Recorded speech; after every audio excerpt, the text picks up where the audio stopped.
దేవుని నమ్మని వాళ్ళకి ఎప్పుడు అన్ని ఈజీగా జరుగుతూ ఉంటాయి. ఏది కావాలన్నా లేకపోతే ఏది జరగాలన్నా అయ్యో ఎంత ఈజీగా జరిగిపోయిందే అని అనుకుంటాం. కానీ అదే దేవుని భయభక్తులతో పెరిగిన బిడ్డలు, లేకపోతే దేవుని యందు ఆత్మతో సత్యంతో ఆరాధించే వాళ్ళు, లేకపోతే దేవుని ప్రేమించే వారికి ఎప్పుడు లైఫ్ విల్ బి టఫ్. అది గుర్తు చేసుకోండి, అది మీ మైండ్లో రిజిస్టర్ చేసుకోండి. ఎందుకంటే దేవుని వెంబడించే బిడ్డలు, దేవునితో వెంబడించే జీవితమే కష్టమైన జీవితం. సులభము అని చెప్తే అది తప్పు. ఒక క్రైస్తవ జీవితమే కష్టమైన జీవితం.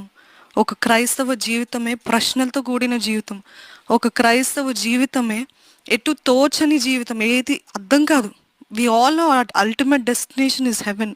కానీ ఈ లోకంలో ఎలా జీవించాలో తెలియదు, ఈ కష్ట పరిస్థితుల్లో ఎలా జీవించాలో తెలియదు. It's all filled with questions.